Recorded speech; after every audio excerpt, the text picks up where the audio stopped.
오늘 본문은 우리의 귀에 많이 익은 말씀입니다. 12해를 혈루증으로 앓고 있는 그 여인의 사건을 기록해 주고 있는데, 이 혈루증은 몸 밖으로 피가 계속 흘러나오는 그러한 병이에요. 아주 심각한 병이죠. 사람이 피가 모자르면 여러 가지 증상들이 나타나게 됩니다. 쉬운 예를 든다면 잦은 두통, 피로감, 또 어지러움, 손발 저림, 숨참, 불면증, 이런 것들이죠. 그러니까 좋은 증상들이 아니에요. 참 이 여인은 이 건강의 문제 때문에도 그동안 많은 어려움을 겪어왔던 사람입니다. 그러나 이 여인의 문제는 결코 이 건강 차원에서 끝나는 것이 아니었어요. 그 당시에 율법은 몸에서 피가 나오는 여자들에 대해서 경고를 주고 있는 말씀이 있는데, 레위기 15장 25절 말씀 보시면은 만일 여인의 피의 유출이 그 불결기가 아닌데도 여러 날이 간다든지 그 유출이 그의 불결기를 지나도 계속되면 그 부정을 유출하는 모든 날 동안은 그 불결한 때와 같이 부정한즉 그랬습니다. 이 몸에서 계속 이 피가 나오게 되면 그 여자는 부정하다는 거예요. 그리고 레위기 15장 27절을 보시면 그것들을 만지는 자는 다 부정한즉 그의 옷을 빨고 물로 몸을 씻을 것이며 저녁까지 부정할 것이요. 자, 이런 여자가 입은 옷이니 앉은 의자니 누운 침상이니 이 모든 것이 다 부정하다는 거예요. 그래서 이것들을 만지기만 해도 사람은 부정케 된다는 것입니다. 그러니 여러분, 이 여인이 함부로 바깥 외출을 할 수가 있었겠습니까? 당시 사람들은 주위 사람들의 말을 통해서, 소문을 통해서 이 여자가 혈루증을 앓고 있다는 사실을 다 알고 있었을 것이라고요. 그렇잖아요. 유명세로 따진다면 이 여자는 오늘날의 최순실이에요. 누가 봐도 다 알아보는 여자입니다. 그런데 이 여자를 만지기만 해도, 스쳐 지나가만 해도 자기에게 부정이 오니까 얼마나 사람들이 이 여자를 꺼려했겠어요. 여자가 밖에 나오면 다 무시했을 겁니다. 그러니까 여자는 완전히 소외당한 여자예요. 불쌍한 여자예요. 지난 12년을 그렇게 살아왔습니다. 그런데 오늘 본문은 이 여인의 혈루증이 다 낫게 된 것을 말씀하고 있죠. 여인의 심각한 문제가 해결된 것입니다. 그런데 이 문제 해결이 우연이었을까요? 아니죠. 그럼 당시에 의학이 고쳤습니까? 아닙니다. 어떻게 그럼 이 여인은 이 혈루증에서 노임을 받을 수가 있었습니까? 오늘 저는 문제 해결을 받게 된 비결이라는 제목으로 여러분들께 말씀을 드리고자 하는데, 제가 이 시간에 3가지로 정리해 보겠습니다. 자, 이 문제 해결을 받으려면은 첫째, 내게 간절한 소원이 있어야 하는 거예요. 문제 해결을 받고자 하는 그 강한 소원이 나에게 있어야 합니다. 이게 참 중요한 겁니다. 뭘 날라면 낫고 말라면 말라지, 이런 식의 사고방식이 아니에요.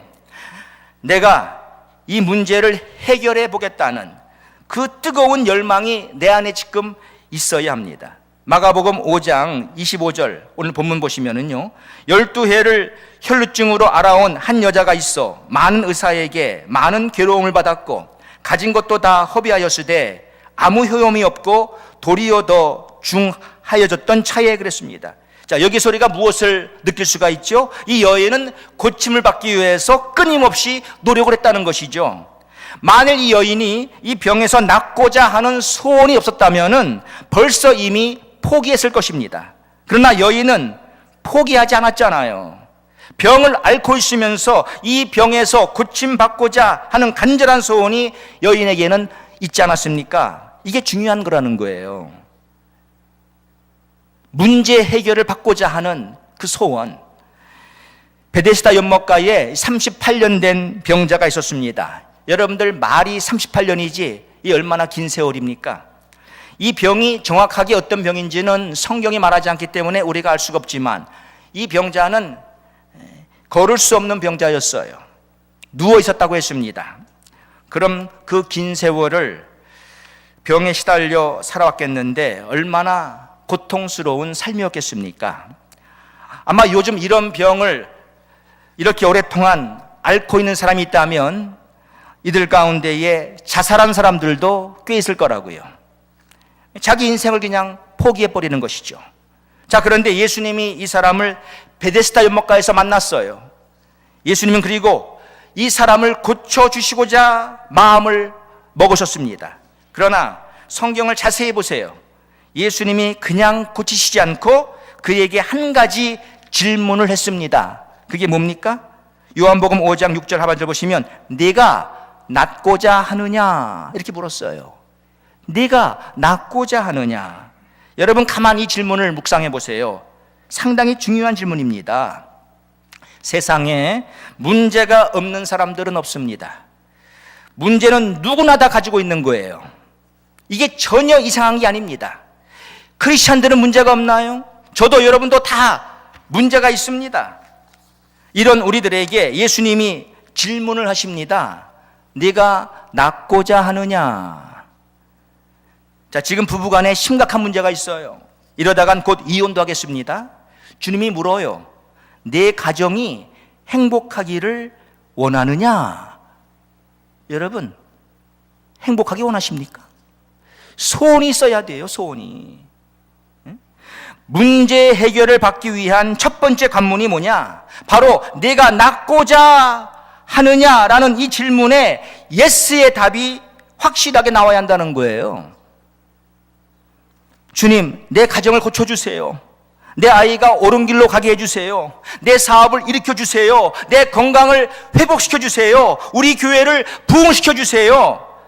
간절한 소원이 우리에게 있어야 합니다.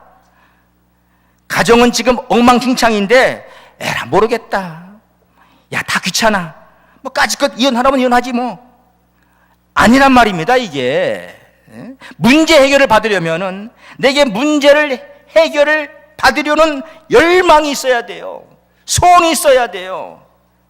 마태복음 9장 27절에 뭐라 그래요? 예수께서 거기서 떠나 가실새 두 소경이 따라오며 소리질러 가로되 다윗의 자손이여 우리를 불쌍히 여기소서 하더니, 자, 이 두 소경이 왜 예수님을 따라가면서 소리를 질렀겠어요? 눈을 뜨고 싶은 간절한 소원이 있었으니까 그랬겠죠. 내가 낫고자 하느냐? 자, 여러분들은 이 질문에 뭐라고 대답하시겠습니까? 물론 소원이 있다고 해서 다 그 문제가 해결된다는 말은 아닙니다. 그러나 문제 해결은 여기서부터 시작된다는 거예요.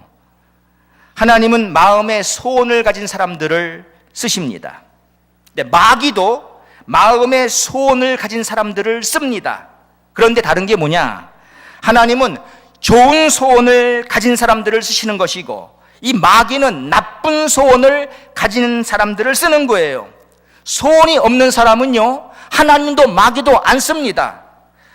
은행을 털고자 하는 소원이 없는 사람은요, 제가 장담컨대 절대로 은행 안 털어요. 안 털어요. 여러분들 은행 안 털 거라고요. 은행을 털고자 하는 소원이 있는 사람이 터는 거예요. 그건 나쁜 소원이죠. 그런데 자, 우리는 좋은 소원을 가지고 살아야 돼요. 그렇죠? 성도 여러분, 요즘 문제가 있으십니까? 어떤 문제예요? 절대 포기하지 마세요. 포기하면 끝나는 거예요.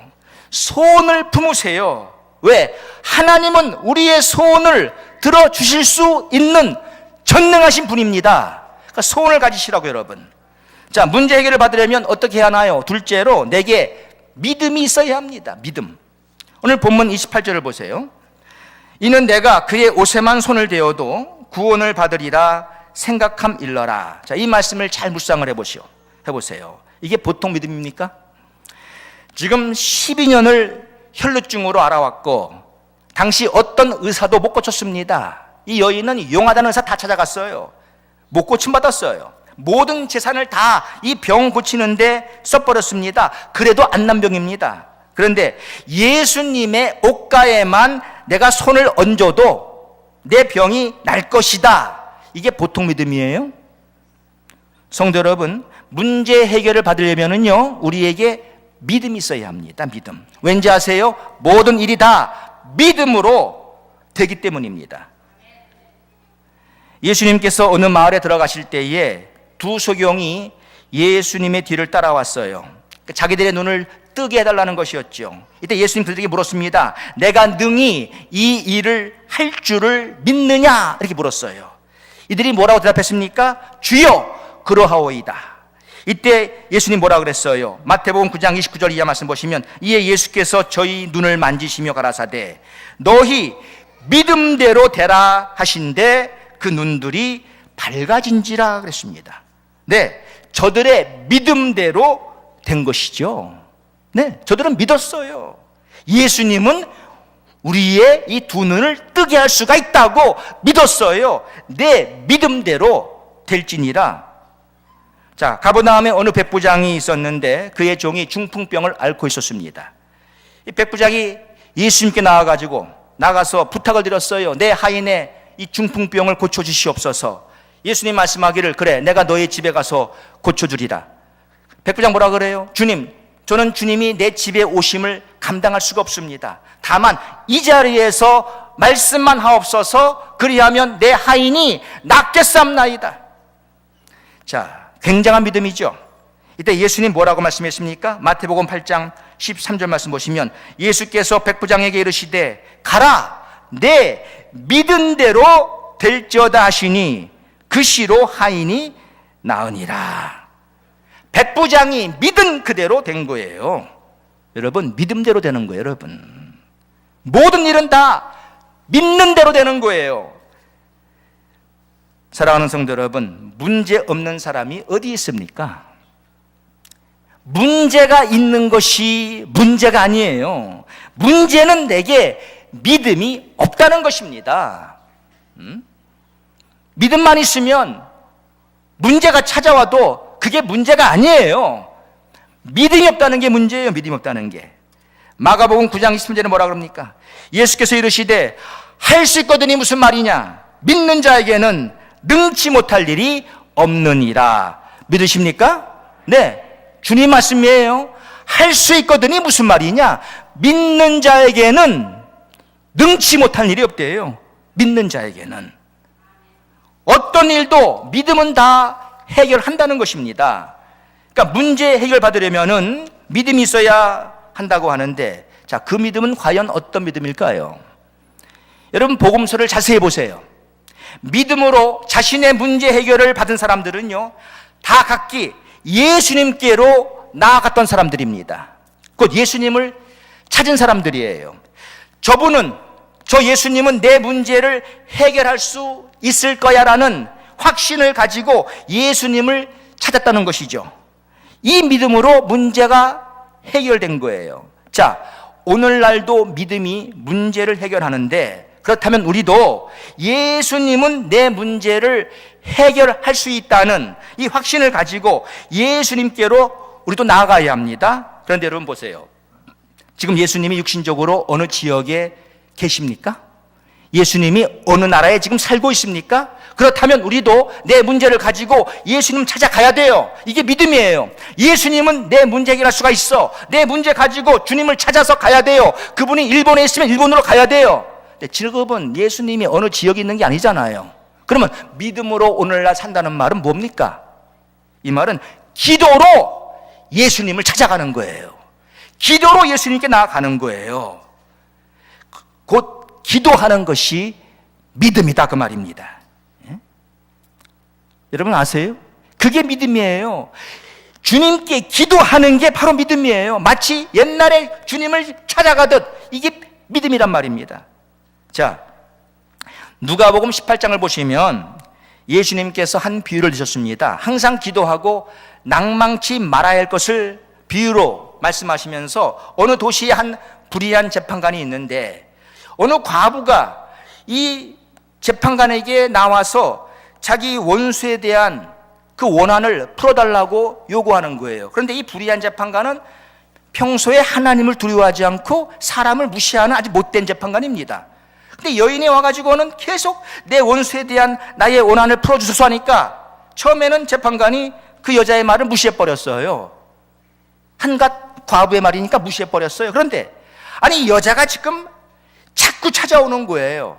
뭐 성경은 얼마나 자주 찾아왔는지 말씀하고 있지 않지만 이게 하루에 한 번인지 두 번인지 뭐 세 번인지 뭐 3일에 한 번인지 뭔지 모르지만 여하튼 이 재판관이 아주 귀찮을 정도로 찾아와서 자기 원수에 대한 원한을 풀어달라고 하는데 재판관이 뭐라고 그럽니까? 야, 귀찮아서 내가 그 과부의 청을 들어주리라 그랬어요. 귀찮아서.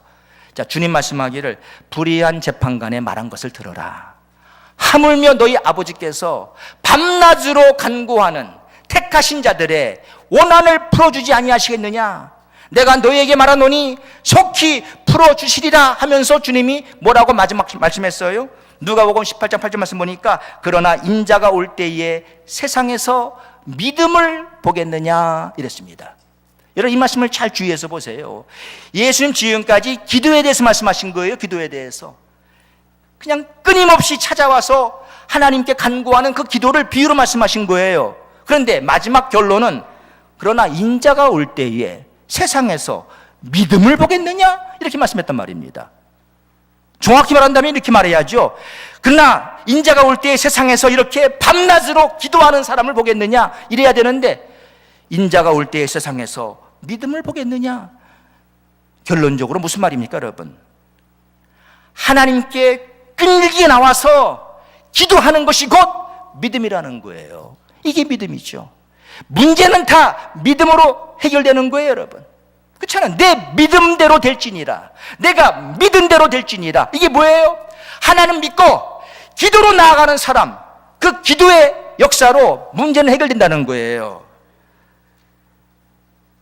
사랑하는 여러분, 나에게는 요즘 이 믿음이 있습니까? 우리가 어떻게 살아야겠어요? 우린 믿음으로 살아야죠. 문제가 찾아왔습니까? 어떤 문제입니까? 우리 다 믿음으로 해결할 수가 있습니다. 그러니까 기도하시란 말이에요. 기도. 왜 성경이 우리에게 기도하라고 그렇게 말씀할까요? 기도하라고. 성경 곳곳에서 기도를 강조합니다. 하나님 위해서가 아니에요 여러분. 너 자신을 위해서 기도하라 이거예요. 기도. 문제를 기도가 해결해요. 여러분, 하나님은 인생의 모든 문제가 다 기도로 해결되도록 그렇게 만들었습니다. 그렇게 섭리했어요. 거대한 산이 나를 가로막고 있습니까? 기도로 산도 움직일 수 있다고 성경이 말씀합니다. 마가복음 11장 23절 말씀 보시면은 내가 진실로 너희에게 이르노니 누구든지 이 산더러 들리어 바다에 던지우라 하며 그 말하는 것이 이룰 줄 믿고 마음에 의심치 아니하면 그대로 되리라. 그러므로 내가 너희에게 말하노니 무엇이든지 기도하고 구하는 것은 받은 줄로 믿으라. 그리하면 너희에게 그대로 되리라. 자 보세요. 기도로 안 될 일이 없다는 거예요. 산도, 가로막힌 산도 기도하면 움직인다는 거예요. 그러니 여러분, 우리의 기도로 해결 못할 일이 어디 있습니까? 산도 움직이는데 기도로. 근데 여기서 중요한 게요, 기도할 때 의심하지 말고 기도하라고 합니다. 의심하지 말고. 기도하시면서 뭐 기도한다고 될까? 해봤자 소용없을 텐데. 그러니까 안 되는 거예요. 야고보서 1장 1절 이하 뭐라 그럽니까? 오직 믿음으로 구하고 조금도 의심하지 말라. 의심하는 자는 마치 바람에 밀려 요동하는 바다 물결 같으니 이런 사람은 무엇이든지 죽게 얻기를 생각하지 말라. 두 마음을 품어 마음에 정함이 없는 자로다 그랬어요. 그러니까 의심하지 말고 믿음으로 하나님께 구하란 말입니다. 그럴 때 여러분의 문제는 해결되는 거예요. 자, 문제 해결 받으려면은 어떻게 해야 할까요? 세 번째, 내게 결단이 있어야 합니다. 결단. 오늘 본문 27절을 보세요. 예수의 소문을 듣고 무리 가운데 끼어 뒤로 와서 그의 손을 대니 그랬습니다. 여러분, 이 여인을 보십시오. 여인에게는 병에서 나음을 받고자 하는 간절한 소원이 있었습니다. 그리고 여인에게는 자기가 예수님께로 가서 그 옷가에 손을 대면은 그 병이 나을 것이라는 믿음이 있었습니다. 그러나 여기서 끝난 것이 아니에요. 이제 여인은 예수님께로 가겠다는 결단을 내리고 실질적으로 예수님께로 가서 그 옷가에 손을 대었던 것입니다. 이게 중요한 거예요. 보통 보면은 사람들이 소원은 다 있습니다. 소원. 병 고침을 받고자 하는 소원, 사업을 성공시키고자 하는 소원, 가정의 행복을 이루고자 하는 소원, 이러한 소원들은 누구나 다 가지고 있어요. 그리고 나아가서 믿음이 있는 사람들도 더러더러 있습니다. 자, 이런 문제들 놓고 하나님께 기도하는 것이죠. 근데 이런 사람들 더러더러 있어요. 그런데 이제 마지막 단계가 하나가 더 있는 거예요. 이제는 결단을 내리고 그 일을 수행하는 것입니다. 이게 힘든 부분이죠. 이런 사람들이 드문 거예요. 성도 여러분, 자 보세요. 12년 동안 혈류증을 앓고 있던 여인이 지금 이 많은 무리들을 다 파헤치고 예수님께로 갔다는 거, 이게 얼마나 대단한 일인가를 여러분들은 생각해 보셨나요? 이건 결코 쉬운 일이 아니었습니다. 이 여인은 주위 모든 사람들이 다 이제 손가락질하고 완전히 사람들에게 낙인 찍힌 여자였습니다. 이 여인이 바깥에 나가면은요, 사람들이 아마 소리를 지르고 난리를 쳤을 거예요. 심한 말로 꺼지라고 했을 겁니다. 여인과 부딪히기만 해도 부정하게 되잖아요. 옷을 빨아야 하고요, 몸을 물로 씻어야 하고 저녁까지 부정하다고 했어요. 여러분, 당신은 물이 귀한 시대입니다. 빨래가 쉽지 않은 때예요. 제가 지금도 기억하는데요, 저는 지난 1991년도에 중국으로 단기 선교를 간 적이 있는데, 제가 전기가 없는 아주 촌 마을로 그때 갔었습니다. 그곳에 교회가 있었고 우리 선교팀이 머문 집은 그 교회의 장로님의 댁이었어요. 근데 한창 여름이었거든요. 여름. 근데 장로님이 속옷만 입고 주무셨는데 저는 지금도 그 속옷 생각이 날 때가 있어요. 얼마나 때가 탔던지. 그 하얀 속옷이요, 아침에 일어나 보니까 하도 때가 껴가지고 그냥 새카맣더라고요. 이건 지금 수개월 모르겠어요. 1년 안 빨았는지. 그냥 이 속옷이 새카매요.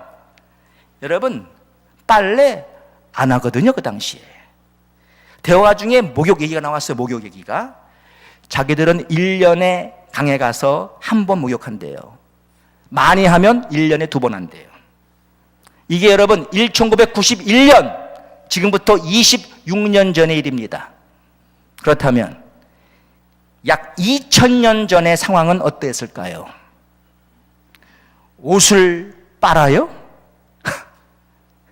쉬운 거 아닙니다, 여러분. 몸을 물로 씻어요? 요즘 같으면 뭐 누워 떡 먹기죠. 뭐 옷 그냥 뭐 세탁기 집어넣어버리고 샤워 금방 하면 다 하는 거 아니에요? 옛날은 그렇지 않았다 그 말이에요. 그런데 이 여자에게 몸만 씻고 지나가도 옷을 빨아야 돼. 몸을 씻어야 돼, 물로. 저녁 때까지 부정해. 아무도 가까이 안 와. 그러니 여러분, 이 여인이 지금 무리를 헤쳐가지고 예수님께로 가서 그 옷에 손을 댔다는 것은 이건 보통 결단이 아니고서는 못할 짓입니다. 상상을 해보세요, 여러분. 어떻게 이 여인이 밖에 나가고, 밖에 나간 것만이 아니에요. 그 많은 무리들을 치고 지나가야 돼요. 다 닿는 거예요, 지금 다 이렇게. 사람들이 다 뭐라 그랬겠죠, 그냥. 근데 이 결단을 내린 거예요. 이런 결단이 필요하다는 겁니다, 여러분. 마음의 소원만 가지고 있는 것이 아니라, 그냥 기도만 하는 것이 아니라 이렇게 결단을 내려서 일을 해야 한다는 거예요. 여러분, 일이 잘 안 풀리세요? 문제가 여전히 문제로 남아 있습니까? 그러면 성령께서 여러분에게 주시는 말씀이 있을 거라고, 이렇게 하라고. 그 결단을 내려보세요. 그러면 오늘날의 많은 사람들이 결단 없이 삽니다. 굉장히 사람들은 수동적인 삶을 삽니다. 믿음으로 한번 이렇게 해봐야지, 이게 없어요. 그냥 될 대로 되라. 뭐 흐르는 대로 가지. 뭐하러 인생을 그렇게 힘들게 살아? 쉽게 살지. 이런 식이에요, 이런 식. 그냥 캐세라 세라시나. 되려면 되고 말려면 말고. 그러니까 여러분 안 되는 거예요. 그러니까 이 결단이 얼마나 여러분들 중요한지 아십니까? 결단이 역사를 불러오는 거예요. 결단이 기적을 가져오는 거예요. 자, 어느 한 중풍병자가 있었는데 네 사람이 이 사람을 들것에 실어가지고 이제 예수님께로 가고자 했습니다. 이게 보통 결단이 아니죠. 여러분, 그 당시에 뭐 차를 타고 간 게 아니에요. 그리고 이 성인, 다 큰 성인을 들것에 이렇게 싣고 가는데 이게 보통 무겁겠습니까? 그리고 가는 거리가 가까운 거리가 아닐 거라고요. 분명 먼 거리일 거라고요. 이게 얼마나 힘든 일이에요. 근데 지금 예수님께로 이 중풍병자를 데려가겠다고 이 네 사람이 결단 내린 거예요. 자, 그리고 실컷이 실어서 데려갔는데 가보니까 하도 사람들이 많이 모여가지고 예수님이 계신 그 집의 방문에는 어림도 없는 겁니다. 도저히 어떻게 사람을 뚫고 들것을 싣고 들어갈 수가 없는 거예요. 자, 그럴 때 이 네 사람이 어떻게 했습니까? 아이고, 오늘은 틀렸구나. 그냥 집으로 돌아가자. 그랬어요? 아니죠. 이들은 포기하지 않고 중풍병자를 예수님 앞에다가 데려다 놓을 것을 다시금 결단합니다. 그리고는 어떻게 했죠? 이제 이 들것채로 지붕으로 올라갔어요. 그리고 지붕을 뜯었습니다. 그러니까 지붕 가운데 이 큰 구멍을 낸 거예요. 거기에 이 들것채로 이렇게 예수님 앞에다가 그 중풍병자를 내려놓은 거예요. 자, 이날 그 중풍병자는 병에서 노인받았고 자유로운 몸이 되었습니다. 기적이 일어난 것이죠. 이게 결단이 일구어낸 역사입니다, 여러분. 알으세요? 이런 결단이 있어야 돼요. 다니엘도 보세요. 그에게는 세 친구가 있었습니다. 사드락, 메삭, 아벳느고. 이들은 당시 바벨론에 포로로 잡혀온 유대인들이었어요. 그런데 워낙 머리가 비상하고 또 인물도 잘났어요.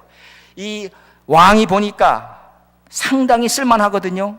그래서 왕이 환관장에게 명령을 내립니다. 앞으로 이들에게 바벨론 학문을 익히고 언어를 가르치라는 거예요. 그리고 왕이 먹는, 자기가 먹는 그 지정한 음식하고 포도주를 주라는 거예요. 3년 동안 이렇게 하고 자기에게로 데려오라는 것이죠. 쓰겠다는 거 앞으로. 그런데 다니엘과 세 친구들은 그 왕이 먹는 음식을 먹을 수가 없었습니다. 왜? 이 음식들은 대부분 이 율법에서 금하고 있는 하나님 먹지 말라는 음식이었거든요. 자, 그래서 이들이 어떻게 하죠? 왕의 진미와 포도주를 먹지 않기를 결단합니다.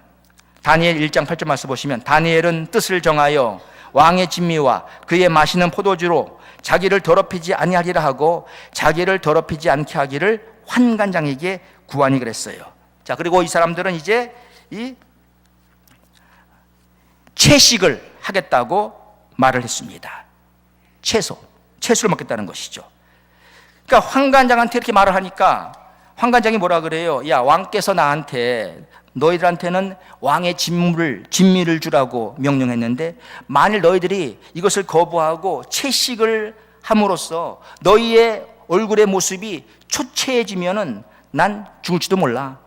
이때 다니엘이 뭐라고 하죠? 앞으로 열흘 동안만 우리를 시험해 보라 그랬습니다. 다니엘 1장 14절의 말씀 보시면 그가 그들의 말을 좇아 열흘을 시험하더니 열흘 후에 그들의 얼굴이 더욱 아름답고 살이 더욱 윤택하여 왕의 진미를 먹는 모든 소년보다 나아 보인지라. 기적이 일어난 것이죠. 결단에는 이런 위력이 있는 거예요, 여러분. 여러분, 신앙생활 하시면서 삶을 살아가시면서 언제 마지막으로 결단을 내려보셨습니까? 주님을 위해서, 여러분의 신앙을 위해서 언제 마지막으로 결단 내려보셨습니까? 믿음으로 결단 내리셔야 돼요, 여러분. 역사는 가만히 있는데 일어나는 게 아니에요. 결단이 있어야 돼, 결단이.